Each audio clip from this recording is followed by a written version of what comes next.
Hi guys, welcome back to my channel. Today I'm going to be doing I don't even know what to call this because it's a little bit of everything, but my flawless holy grail foundation routine with concealing, highlighting, contouring all included. Now I don't do this holy grail foundation routine every single day because I like to save this more for when I'm going to be doing something special, a special occasion, or when I really want to snatch myself up. So I'm going to be sharing with you guys some cool products that I like to use to really give me this glamorous face. So if you guys want to continue watching and see how I get this really nice foundation look, then please go ahead and continue watching.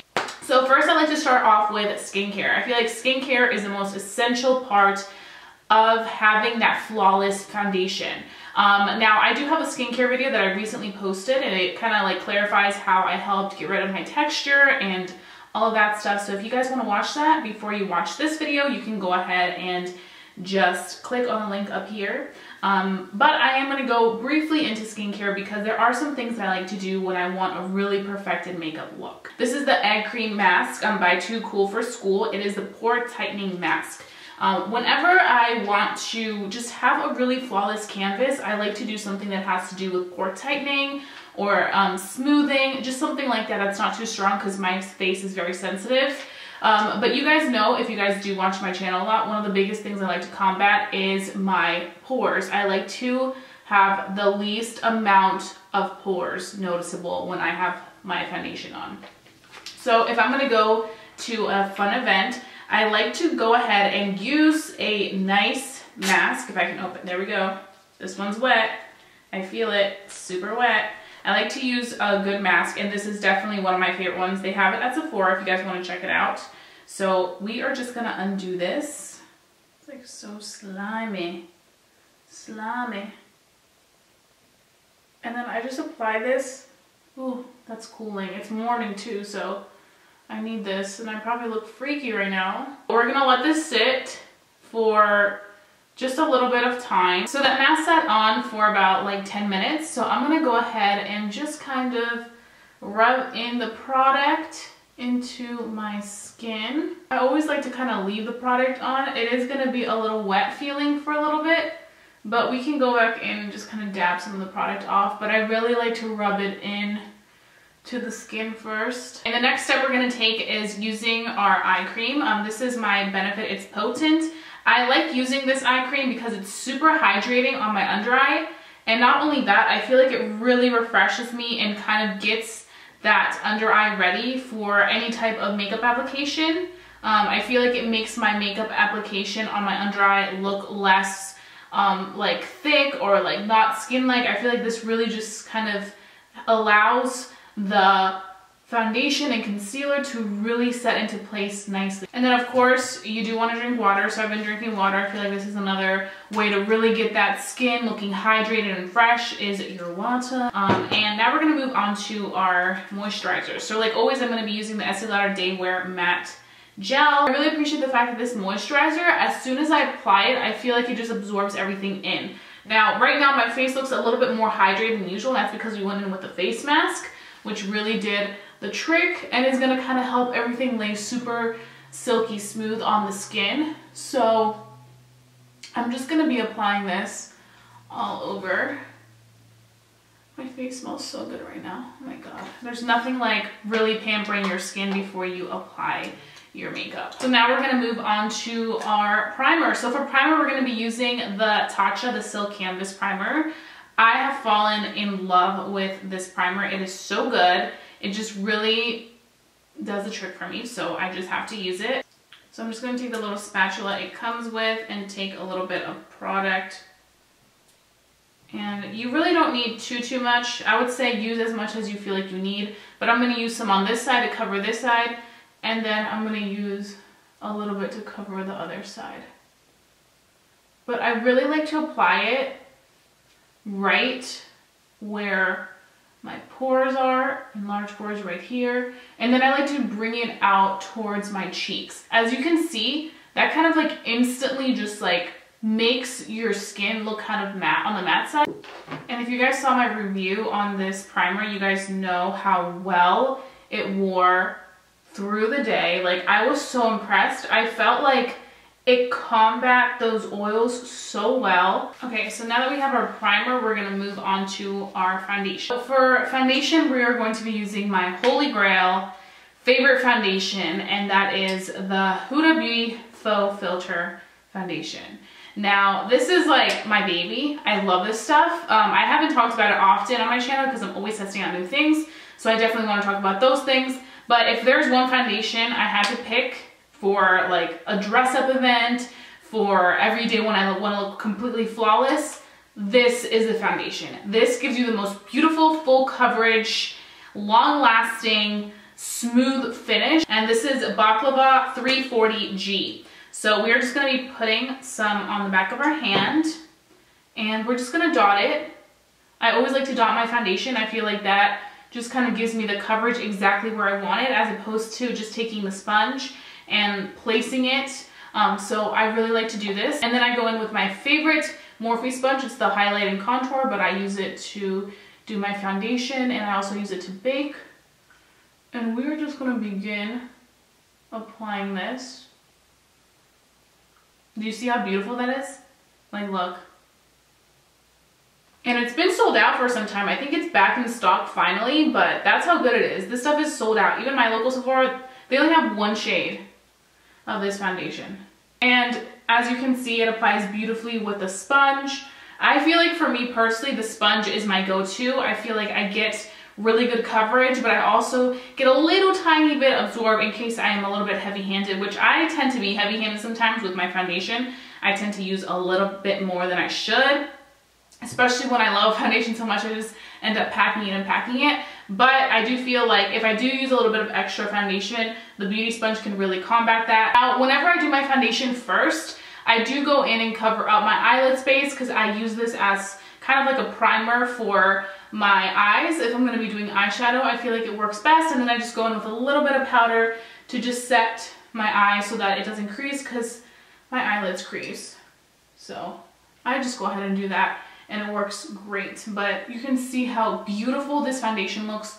Color matches me perfectly. This is like my ideal color, and it's very rare that I find a color that's super duper duper close to like my neck, because I feel like my body, my like skin tone color, it can be like a little difficult sometimes because it just fluctuates depending on the season. So I'm gonna go ahead and finish the rest of my eye makeup, and then I'll come back and show you guys how I highlight and kind of contour a little bit, and then we can finish off the foundation. So first things first, we're gonna go ahead and do concealer and highlight, because we just finished the eyes. Usually when I finish the eyes is when I like to do my concealer, just so that I can really get in there and kind of sharpen anything that needs to be sharpened. But today, because I did the eyeshadow really light, we don't really need to sharpen anything, but I just want to do it now. So we're gonna use a mixture of two concealers that I am right now loving, and that is the Colourpop Concealer in the No Filter Concealer, which is some really good stuff for like $6 on their website, and then the Mercier Concealer, the Flawless Fusion, which I reviewed as well. These two are a match made in heaven. Now I do feel in my little heart that I feel like this is a little bit thicker than this one, so we're going to be using the Colourpop Concealer on our under eyes, and then we're going to be using the Mercier to highlight. And I like to do these little triangles because I feel like it really, you know, covers what it needs to cover. Then I'm going to be taking my Airspun powder. This is a must. I show you guys this all the time, but I'm never going to stop, because if you have under eyes that crease like crazy, this is for you guys. This baking method is incredible, and both of these products right here that I used to bake are cheap. So this is probably like $5 at Walmart. The sponge that I mentioned earlier, this is $7 at Ulta. If you guys have the Ulta, if you have a Morphe section in your local Ulta, you will find it there. Blends so easily. I love this concealer, and for like $6, they're really good quality. They know how to make good concealers. And then we're gonna go in with the Mercier concealer. This is in the shade 3. And as you can see, it is super fresh. If you guys watched my review, you guys saw me talk about how this concealer is a really hydrating, fresh concealer, but yet it still covers really nicely. I like to go ahead and highlight this area right here because it brings more attention to that area. And it also just brings that light that you need, that dimension. I feel like one of my biggest pet peeves is when makeup is very one-dimensional, when there's not like warmth around the face and then light in the middle. Like I really enjoy the art of makeup, the art of actually focusing on the face and not just like, you know, certain areas. So that's why I really like to do these little things, because I feel like they make the biggest difference. I'm just gonna highlight our nose a little bit.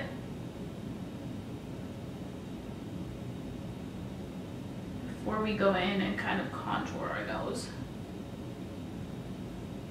Just feel like it's the small things that really make a difference. So now we're gonna put these concealers to the side, but I really would recommend these. They're really good stuff. And if you don't want to get the Lauder Mercier because it's too pricey, I think it's around like $24 or $26, but you want to try something cheaper, you haven't tried Colourpop, girl, you need to go buy this right now. It's so good. Okay, now for our contour, we're going to be using Take Home the Bronze, and we're going to be using our KKW Beauty contour brush. And we are just going to apply a little bit of contour right here. We're almost going to just press it down. Now, I haven't been that into contour like I used to be, where I used to like feel like I was nothing without contour. I only like to do this when I'm going somewhere and I kind of want to look way more put together than just the average. I've just been into like very soft like bronzing up of the face, but when I want to do a little bit extra and really focus on the face, the complexion, then I do like to do this because I feel like it just looks really put together. So I like to do that. I love this brush. I wish it just came by itself and not with this other side, because I really don't use the other side. I mean, I use it sometimes to warm up my face, which we're going to be doing right now, but I just don't like the fact that I have another brush side on the other side of my brush. Okay, now I'm going to be using the lightest shade that I have by the Balm Cosmetics in Oscar, and I like to just use this to warm up my chin a little bit, and I use the other side of the KKW Beauty brush. Okay, and then we're just going to be adding some light to our forehead, just to, like I mentioned, it really creates that dimension. So you have that darker shade around your face, and then everything lighter is in here, and it just, I feel like it looks very good, and it kind of like structures your face really nicely and adds onto that, especially if you're somebody that likes to do very minimal eye makeup and you kind of like to focus the attention on the rest of the face. I think this is really good techniques. So I always like to go in with a much lighter shade around my face to warm it up, because I don't want my forehead or my chin to look muddy. And then for my cheeks, I do go in with a little bit of a darker shade so that you can really see that enhancement right there. And now we're just going to take a pop of blush, and we're just going to be applying it up here. We're not going to be dragging it down too far, because we just kind of want to keep it right there to kind of enhance the other color we already have. Now, if I'm doing like very colorful eye makeup, I don't like to go in with blush because I feel like it'll be too much like color going on. But when I go in with like a neutral eye or like a smoky like brown eye, I feel like a little bit of blush can be great. Okay, so now that we've let the baking sit there, we're gonna go ahead and wipe it off. We have no more creasing. So for highlighter, I'm gonna have to use a loose powder. Now, I really like to use the pressed powders, but I feel like sometimes those can really enhance certain areas of my texture that I wouldn't want to enhance. And I feel like when I use something that's a little bit more of that loose consistency, it kind of just sits very nicely on top without really bringing way too much attention. My favorite loose highlighters have to be the Colourpop ones. This one's an Au Revoir, and also the Kylie Cosmetics. She makes really good highlighters that I'm just like, girl, you did this right. And we're just gonna take a little bit of this. These can be a little bit messy, so a little of it goes a long way. And then we're just gonna apply it at our high points. Do you see how it lays on top so nicely that it doesn't really enhance too much, but it also doesn't look extreme? I feel like it's a very nice subtle glow. So I feel like a lot of the attention for this look is really on the skin and really having that perfected skin look. So that's why I like to use a loose highlighter, because I feel like that doesn't really take away too much from the skin. It kind of like still makes the skin look really flawless, but still adding a little bit of a glow, especially if you are doing like a matte look like I am right here. This is more of a matte foundation look. I feel like you need something to kind of neutralize it. You don't want this look to be completely just matte and flat. And then we're gonna take a little tiny bit on our nose, like that. Just a little bit, just kind of doing that so that it's not like anything too intense. And up here. Okay, so this is the completed look of my Flawless Holy Grail foundation routine. I really hope that you guys enjoyed watching this. I feel like a lot of you guys always ask me, like I mentioned earlier, what I use, what are my all-time favorites, just products to have flawless makeup, and I feel like that's so essential, and I get it because I'm constantly doing my foundation reviews that you guys would ask that. So today I was like, you know what, let me just bring this to the table. My skin's looking so snatched right now that I'm just like, girl, you need to go out and be seen because this looks phenomenal. So I'm really excited about this. So that being said, if you're new to my channel, don't forget to subscribe and become a member of our family here on YouTube because I wouldn't want you guys to miss any of my videos for the world. And if you enjoyed watching this video, please give it a big thumbs up. Lets me know to continue doing these fun tutorials and teaching you guys some new stuff. And that being said, I'll be seeing you guys very, very soon for a brand new video. Bye guys.